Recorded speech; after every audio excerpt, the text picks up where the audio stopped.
কিছু একটার আগমনী আমেজ টের পাচ্ছি, এবং সেই আমেজ কি নিশ্চয়ই আপনারা আন্দাজ করতে পেরেছেন।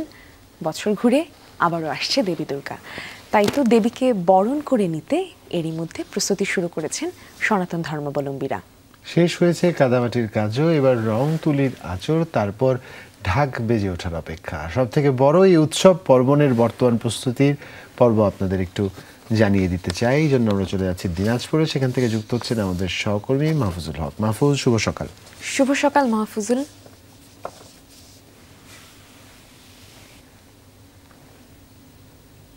শুভ সকাল। আমাদের দিনাজপুর অঞ্চল, এই দিনাজপুর অঞ্চল আসলে সীমান্ত ঘেঁষা একটি অঞ্চল। এই অঞ্চলের মানুষ অত্যন্ত সাদাসিধা এবং অত্যন্ত সম্প্রীতির মধ্যেই বসবাস করে থাকি আমরা। দিনাজপুরে এবার দিনাজপুর জেলায় 13টি উপজেলায় 1282টি মণ্ডপ করা হয়েছে। পূজা উদযাপনের প্রস্তুতি নেওয়া হয়েছে। আমরা একটু দেখাতে চাই, আমরা এখন যেখানে আছি সেটি হচ্ছে মিশন রোড, পাহাড়পুর, আখড়াবাড়ি সার্বজনীন দুর্গা উৎসব। আসলে এখন এই কাদামাটি দিয়ে তৈরি করা হয়েছে, এর উপরে রং তুলি পড়বে, তারপরেই ফুটে উঠবে আলো, এরপরে শুরু হবে ঢাক ঢোল। তো আগামী মাসের 10 অক্টোবর থেকে এই সার্বজনীন পূজার যে দামামা বেজে উঠবে। তবে প্রস্তুতি নিয়েছে ইয়েরা, আপনার হিন্দু ধর্মাবলম্বী যারা আছেন তারা সকল প্রস্তুতি গ্রহণ করেছেন।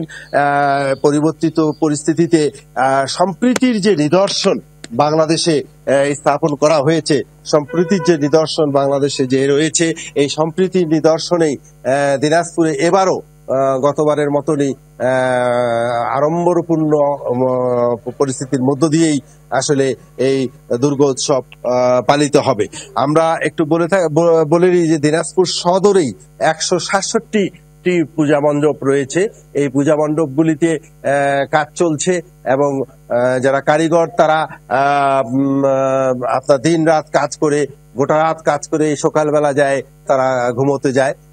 আমরা জানতে পেরেছি যে ডেকোরেশনের কাজ শুরু হয়ে গেছে। বাইরে আমরা দেখাতে পারছি না, কারণ এই পূজার কাজগুলি, এই যে ডেকোরেশনের কাজ একটু দেখানোর চেষ্টা করলাম। বাইরে গেটের কাজ, সাজসজ্জা শুরু হয়ে গেছে।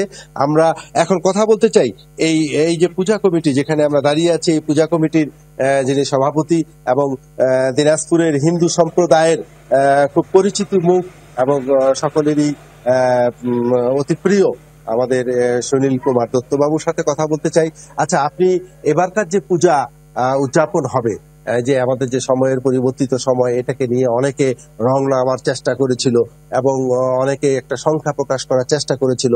আপনারা হিন্দু ধর্মাবলম্বীদের পক্ষ থেকে আপনারা কি মনে করছেন যে পূজা কিরকম ভাবে উদযাপিত হবে?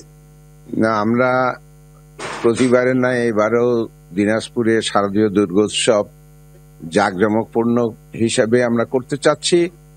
আর এটা করার পিছনে বা না করার পিছনে হয়তো অনেক কারণ থাকতে পারে, কিন্তু বর্তমান সরকারকে আমরা যদি এই রকম সাড়ম্বর পূজা না করি তাহলে এটার বিরোধিতা, বর্তমান সরকারের বিরোধিতা করা হবে। বাংলাদেশের যে পূজা মণ্ডপগুলি আছে, অন্যান্য উপজেলায় যে পূজা মণ্ডপগুলি আছে, সেখানে অনেকেই সাহস পাচ্ছে না। এখানে আমরা মনে করি যে আমাদের ভিতরেও এই সনাতনী কিছু রাজাকার আছে। এই রাজাকারেরা বিভিন্ন জায়গায় তাদের জমি দখল তাদের বিভিন্ন বাড়িঘর দখলকে কেন্দ্র করে যে এগুলা হয়েছেও এবং হচ্ছেও, যার জন্য তারা সাহস পাচ্ছে না। হয়তো গ্রামের মানুষ অনেকটা সাহস পাচ্ছে না, কিন্তু দিনাজপুরে আমরা মনে করি যে একটি অসাম্প্রদায়িক চেতনার দেশ এই শহরে দুর্গাপূজা আড়ম্বরেই হবে, এটা আমার বিশ্বাস।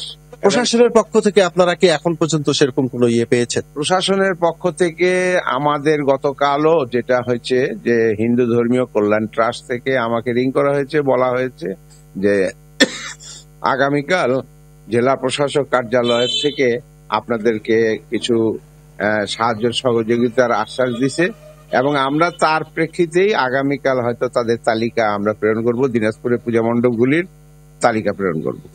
আপনারা যেরকম শুনলেন, আসলে প্রশাসনের তরফ থেকেও আছে সাহায্য সহযোগিতার আশ্বাস এবং হিন্দু ধর্মাবলম্বীদের মধ্যেও রয়েছে সাড়ম্বরপূর্ণ ভাবে এই শারদীয় দুর্গোৎসব উৎসবের আয়োজনের সকল চেষ্টা।